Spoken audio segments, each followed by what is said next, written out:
बादल गरज रहा है, नहीं सुना है तू?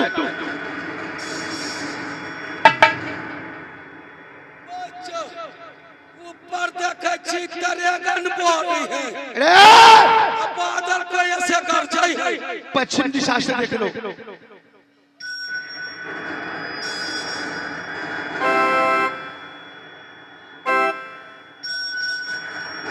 मालिक आपका ये तो चाही पड़ते न गेले कोनो गुंजाइश न है।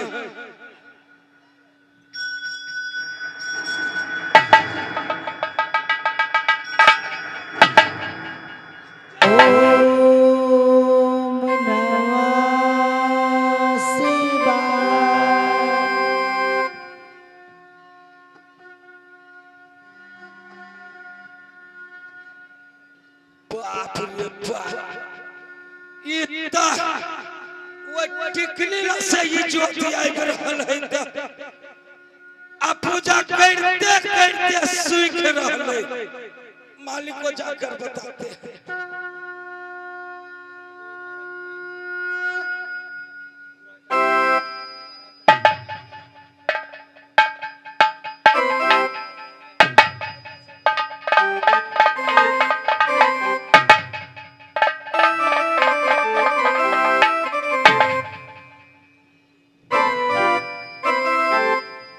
क्या हुआ? महाराज फटी चिटी बस्तर में कोई औरत है और पूजा करते करते मंदिर में सो गई है। सो गई है? तुम जगाया नहीं? अब कैसे जगह? आपने बोले थे देखने के लिए कि कोई मिले तो उसको नाम नाम पूछना। अब बोले ही नहीं तो मैंने पूछा ही नहीं। चलो मैं जगाऊंगा। ठीक है।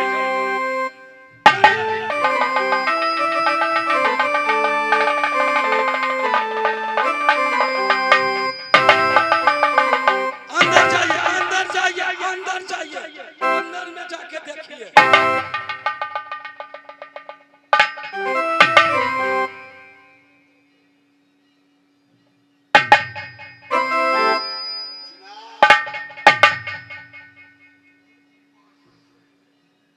सुना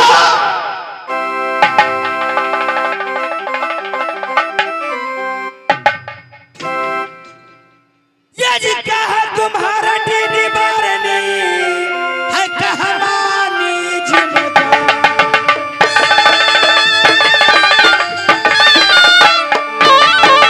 कहाँ तुम्हारा दीदी बारनी कहाँ है नीज मकान कहाँ है नीज मकान तो किसका बेटा किसका पोता तो क्या है तुम्हारा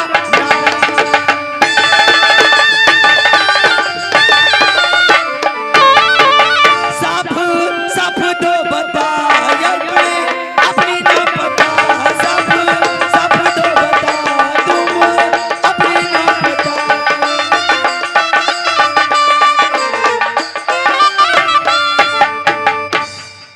तो उसरी मेरी बेटी बारबी उसरी खास मकान।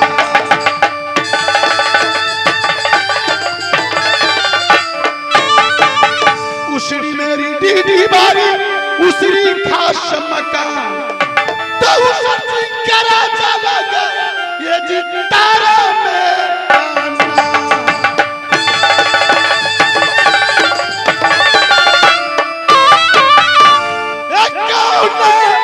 नगरिया के बाबू लगती है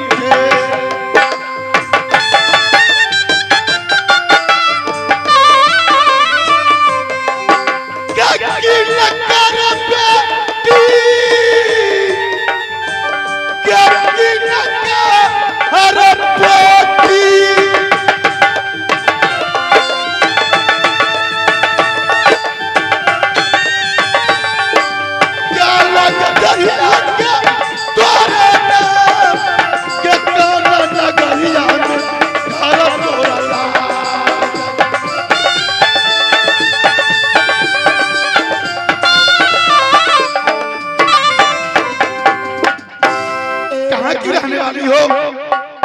मेरे नाम पे ना हाँ तो कान खोल कर सुन लो। गम की दरिया में डूब, गम की दरिया रो रही रो ये जी हुआ दास्तानी, गम की दरिया में डूब।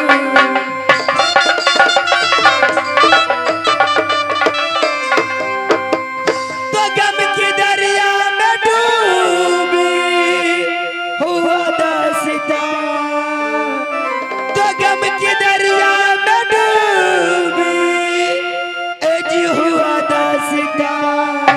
मैं सुनाने किया, मैं सुनाने किया ये जी आपको मकाने मैं सुना।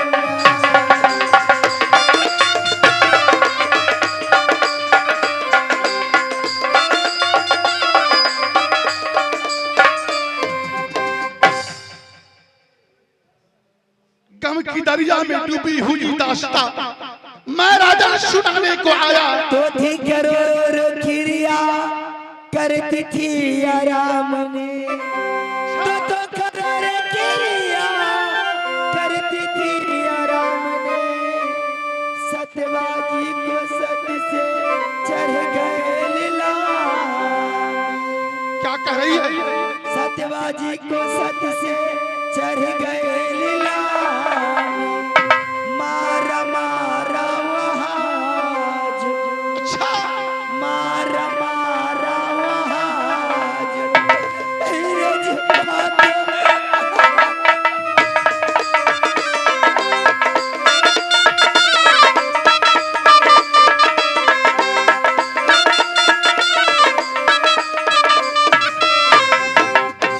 तो भाई अजब कर दे सिपाहिशिया का, तो भाई अजब कर दे सिपाहिशिया का। चुप रहो अब न गम की ए जितना हो दास्तां, चुप रहो अब न गम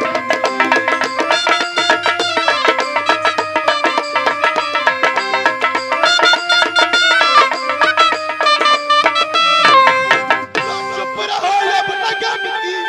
कहो दास्तां क्यों बहाते हो आंसू, क्यों बहाते हो आंसू ए महिला जबा, क्यों बहाते हो आंसू।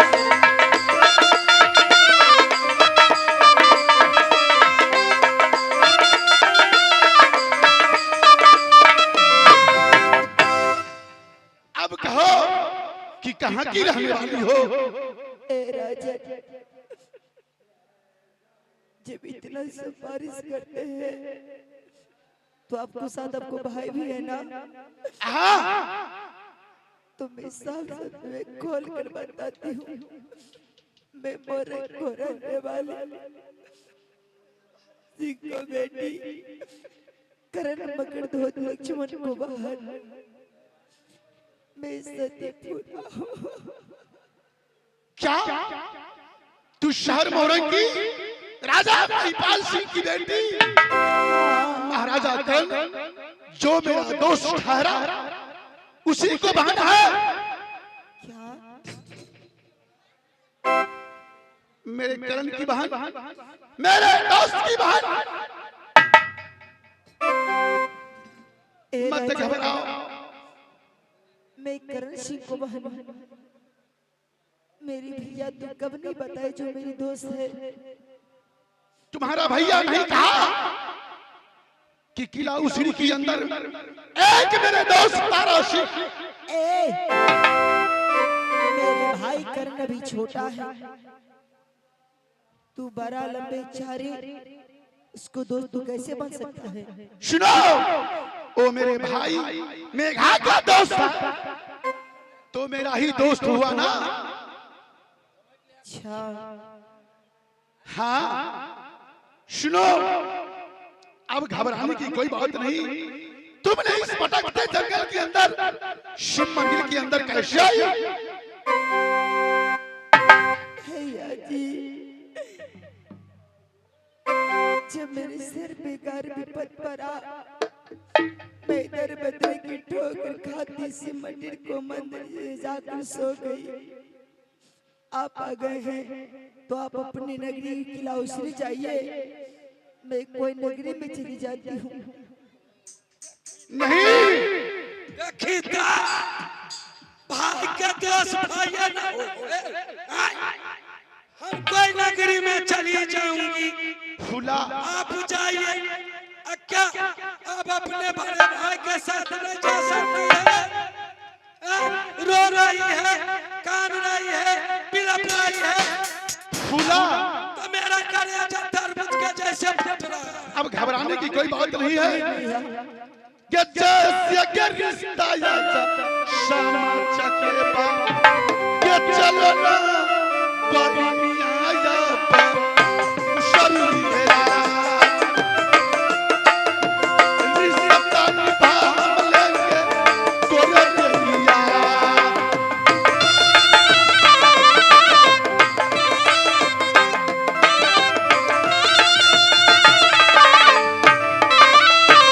चलो ना बहिनिया के किया उशरी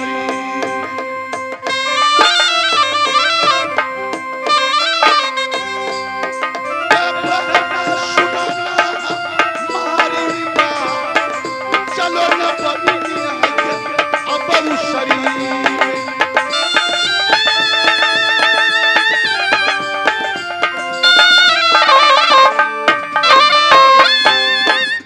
ए भैया तारा, बहन आज तू भाई बहन को नाता जोड़कर किलाउसरी ले जाना चाहती है मुझे। हाँ हाँ तू मैं जाने के लिए तैयार हूँ, ले बात ध्यान रखना क्या ध्यान भैया जी, किलाउसरी मुझे ले जाइएगा तो लेकिन गाना कामना हो ही जरवारे जिया रे दागना कामना रे जिया चलना है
इसे ले जाओ, जी महाराज, आगे ले जाओ, जी ले जाओ।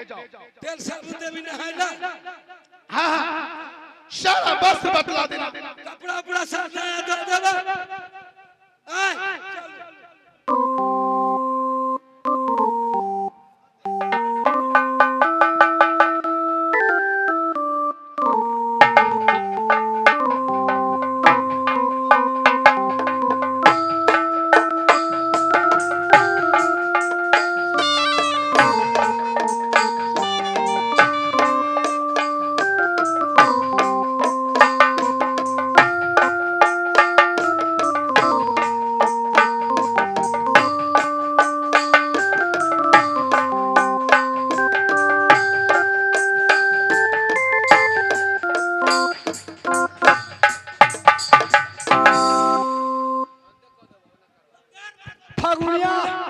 मोरंगबाली को लेकर जंगल गया, लेकिन अभी तक वापस नहीं आया। हाय नाथरी फादरी मेरा संदेशा लेकर नहीं आया।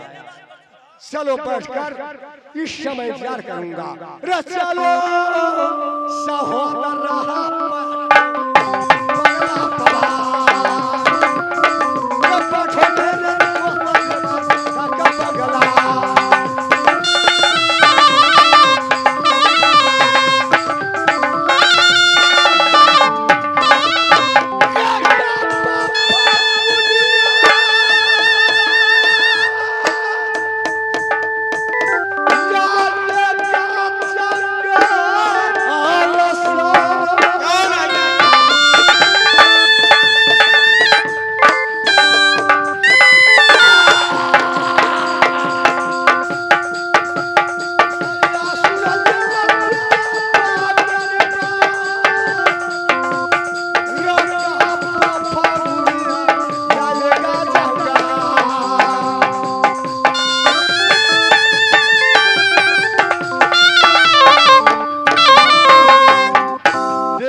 बंगला पर बैठकर नाथ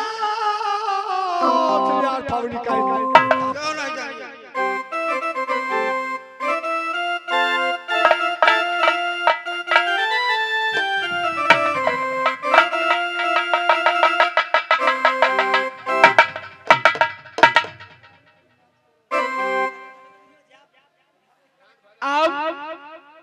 जिस दिन से एक गोरख वाली लड़की को मैंने निकाला करवा दी और मरवा दी, उस दिन से देवर जी नहीं आए हैं। देखते हैं कि मोरग वाली को जिंदा रखे हैं कि मैंने देवर जी को कही देवर जी इसको कलेजी लेकर लाइएगा, तो अभी तक देवर जी नहीं आए हैं। मैं इसी पर मौका है, मैं देवर जी को मैं देखती हूँ जस्टिस की क्या लेकर आते हैं कि नहीं। जो सोना लाल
हरामजादी मोरंगबाली की कलेजी दे गया है। यह कलेजी लेकर मैं कहाँ जाऊंगा? कहाँ जाऊंगा? भाभी नैना वाली के पास। चलो भाभी का भवन। रेलवे का संदेशा उतल भाभी महलों में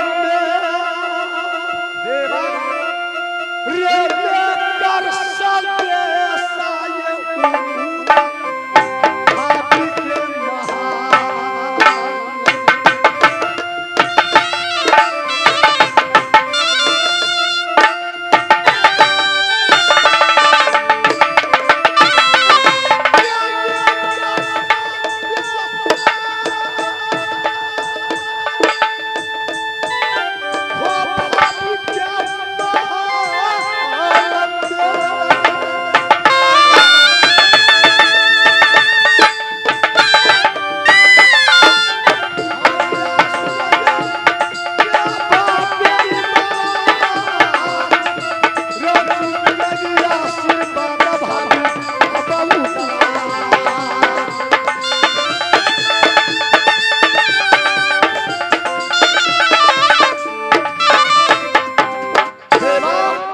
ये भाभी के शायद भाभी जी सो गई है, मैं जगा रहा हूँ।